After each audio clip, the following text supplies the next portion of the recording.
Hello everyone. In this video, 4 different grandmasters and 4 different ways to win. Number 1, Hikaru Nakamura. Let's go straight into the game. 1 e4, and we have an Italian structure. And here, Hikaru doesn't like that black has an active bishop, so bishop e3. And here, you may want to take that bishop either on e6 or on a2, but no, Hikaru simply castles. And now we have a pretty basic situation. 2 knights for black, 2 knights for white. What to do with white here? The answer, queen e1, and the queen may come attacking the king's side.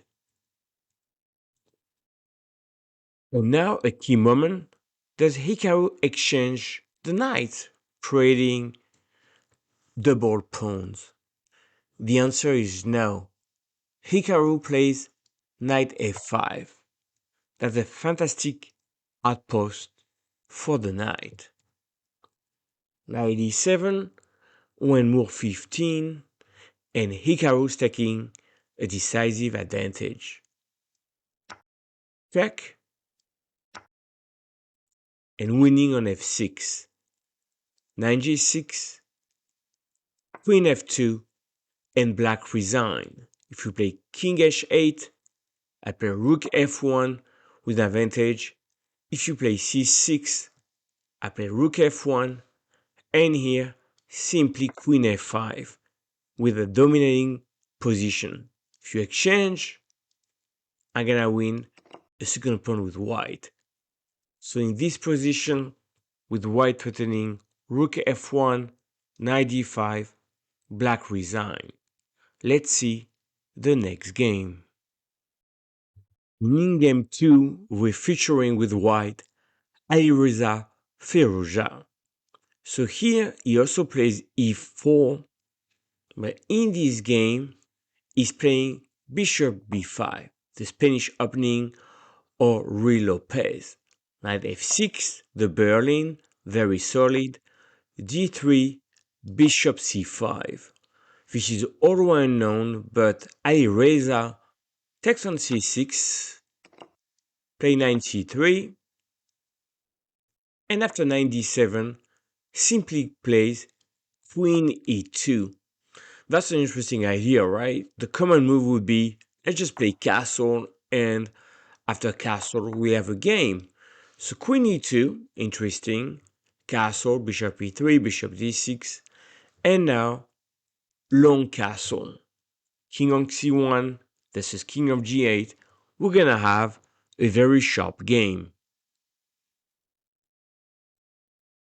The game continues.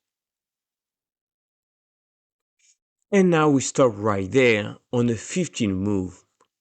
What would you play with white here? Increasingly, Alireza Firzouja play rook g3. The rook lift, the rook may come on the king's side. a6, that's a pretty bad move. b4 was called for. So after a6, what does he play? g4, very aggressive, trying to put a knight on a5. Black plays g6, rook g1. A rook here is looking at the black king. In this position, black had to play b4. Will be a pretty complicated position after knight a5. But instead, c5 is played, threatening to win a piece. Knight d5, the queen is attacked.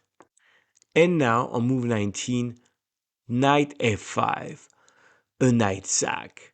So if black ignores it, we play f4 with a very strong attack. But black didn't trust Alireza and played knight pawn takes f5. Now, pawn takes f5 check, king move, queen h5. Now we have a lot of pressure on the g file. And here, black is worse, but black tried rook g8, won move 22, and Alireza decided to end the game with a beautiful queen take h7, black takes, and rook h3 checkmate, because the rook here controls the second file. Beautiful stuff by the young prodigy. Let's see another game. Okay, game 3, but what if you play 1d4?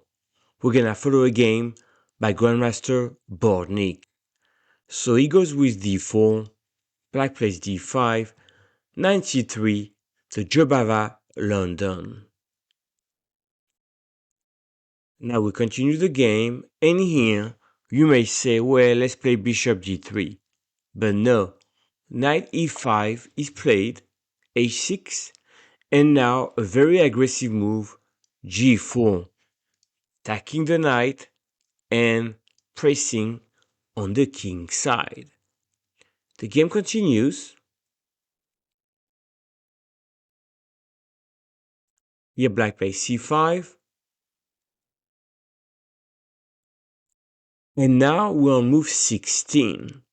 So neither side has castled. What would you do with white here? So logical move would be to play castle. But then black play bishop e7. You play h5 because h4 was attacked. Castle, and the game goes on. Instead, Grandmaster Bortnyk plays king f1. g6 played. I think that bishop e7 was still better. But after g6, king g2, bishop g7, and here white to play. And Bortnyk spots queen b3. There is actually weakness on the queen side. So b5, that's because if you simply castle, white takes on b7, and after knight f6 you play f3, and you're up a pawn, and you may even grab a second one. So b5, a4, excellent move, black takes, and here queen e3, the surprise. And here we can see that we're preventing black from castling. Black try f5, h5, excellent move, and here we have very complex position. On knight b6, you play knight e2, trying to take advantage of the c file. But instead, black tried queen f6. That looks dangerous, but white took on d5. If you take back the knight, boom, rook c8 check wins. If you take the rook, boom, knight f6 wins. So here, black, grandmaster, play queen f3 check. After king h2, you have no solutions. You have the rook attacked and queen e7 checkmate, another threat. So black resigned on move 24. Let's see another game. And for the final game in this video, we're gonna feature Grandmaster Dania Naroditsky, a very well-known streamer and chess.com commentator. So here he also played d4, and you guessed it, after d5 he played knight c3, and he studied this opening with also Grandmaster Bortnyk, bishop a4, Jobava London, and here black, instead of playing the plain bishop a5, goes with c5. So Dania takes on c5, and we have this position. So here, Dania with white was to attack the king on g8. He plays e4, on which black replied d4. So here, instead of moving the knight, which you could do like that, instead, Naroditsky played e5. And in the game, black moved the knight. But if black were to take on c3, you take on f6. And if black takes here, simply rook b1. You don't have over here to take on h7, because if you were to give a check and play knight h5, you would have queen f6, and on queen h7, the king escape. So rook b1 will be a great position with two bishops in the great game for white. Instead, in the game, black decided to move the knight, and now the sack works.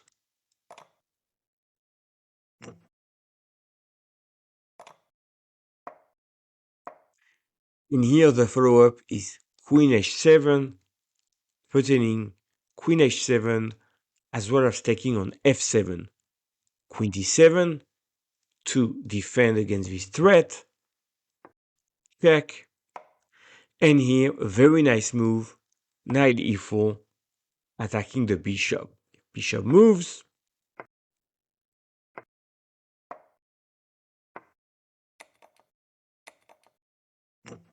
we have checkmate. So black play queen d5, defending the bishop here. We play bishop g5 with the very important threat, queen h8, checkmate. Knight e7, and here knight f6, and black is resigning. Why is that? If you take the knight, I give a checkmate. If you move the rook,